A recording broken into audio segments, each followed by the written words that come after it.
Hello mga idol, for today's video, isi-share ko po sa inyo kung paano po mag-apply ng MySS sa card ID with Hello Money AUB.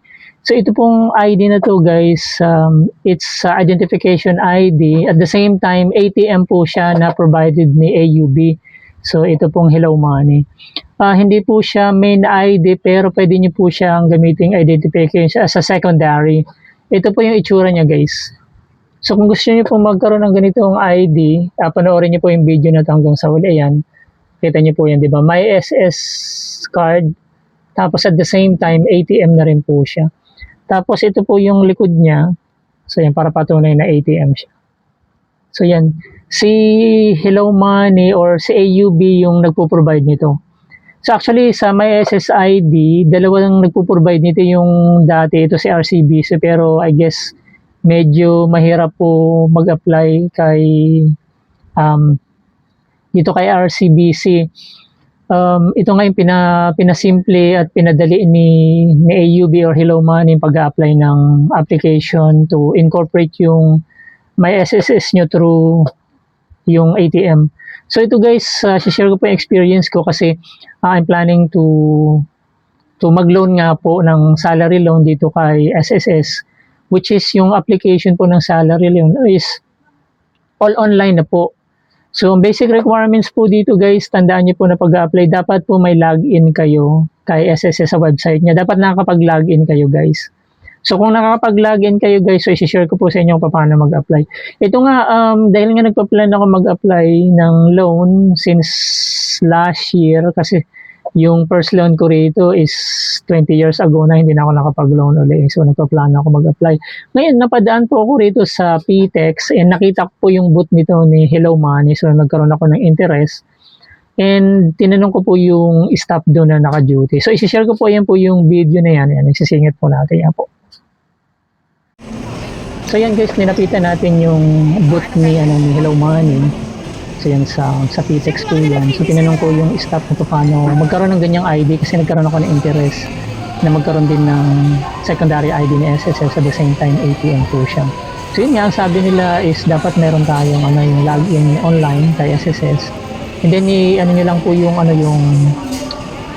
ida-download nyo lang po yung si Hello Money app sa phone nyo. Maglalagay lang kayo ng 250 pesos para sa payment ng SSS card. So may tatlong steps kasi itong main steps si pag-apply nito. And ito nga, mayroon pang kaya marami ring na-engganyo kasi may mga freebies sila diyan. So yun nga, i-open niyo po yung yung SSS login online sa official SSS website. So yan, maglalagin tayo sa inyo, maglalagin tayo sa apps natin kung paano po mag-register dito sa MySSS. So unang gagawin natin is sa website ni SSS, ito po yun. Then login nyo na po yung credential nyo dito sa official website ni SSS. So yan yung create my SSS account, wala pa kayo, pero kung meron na, so yun po yung requirement, login nyo lang yung credentials. So maghahanap niya ng OTP or yung authentication kung sinet up niyo siya ng authentication. Then agree lang po kayo diyan. So click yan. Tapos dito po sa pinakataas sa upper left corner may tatlong line. Hanapin niyo lang po yung si dashboard yan. Then yung services, tapos yung My SSS card. Sa My SSS card may 5 steps po yan. So i-click niyo lang yung arrow yan. So, sundan nyo lang po yan. Tapos yan, i-click nyo lang po yung acknowledgement. So, iti-tick nyo lang rin naman yan. Tapos yung data sharing consent, ito po gagamitin po rito yung information nyo. Tsaka yung picture nyo po doon sa nyo po, sa national ID is may incorporate doon sa bago nyong My SSS card. So, pagkatapos nyo yung mag-selfie or yung live verification, yan, okay na.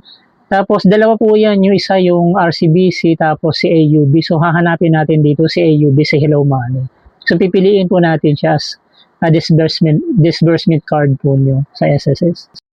And then, proceed lang po kayo dyan. Pindutin nyo yung proceed.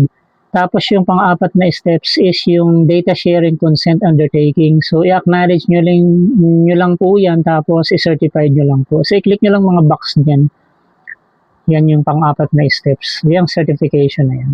So, ibig sabihin na nag-agree po kayo na yung information nyo is ma-incorporate doon sa card. Tapos yung panglima, makikita nyo na po yung transaction ID nyo. So, isi-save nyo po yan. Then, after po niya ma-fulfill, ang susunod na step na po natin kapag meron na tayong transaction ID dito kay SSS, maglalagay naman tayo dito sa apps ni Hello Money. So, babalikan natin itong si Hello Money. Open nyo lang po yung apps nyo. Yan po. Na step 2 na tayo, i-register na natin yung SSS natin sa My Hello Money na AUB.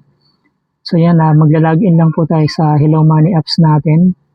And then, i-enter natin dito po, i-click po natin yan. And then, i-enter natin din yung SSS number natin. And then, yung transaction number natin na galing sa SSS portal. So, ito yon. So, ika-copy-paste natin yan para hindi tayo magkakamali, para sigurado. And then, isi-synchronize yung data niyan.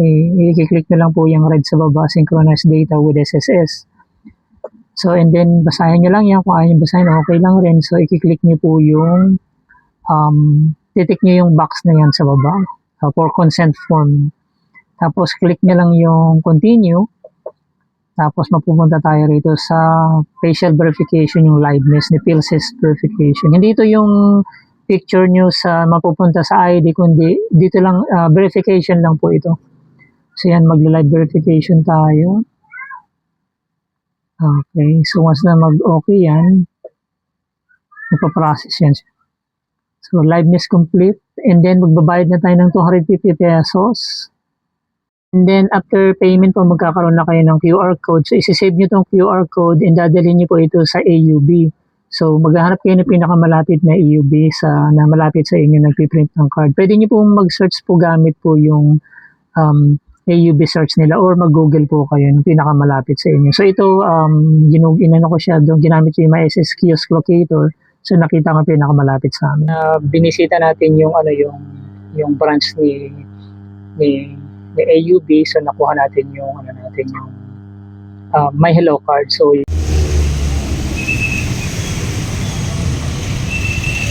since meron na kayong disbursement account na nakalink dito kay My SSS portal, so ready na kayo anytime na mag-apply ng salary loan, calamity loan, kung ano pang loan na pwede nyo gawin.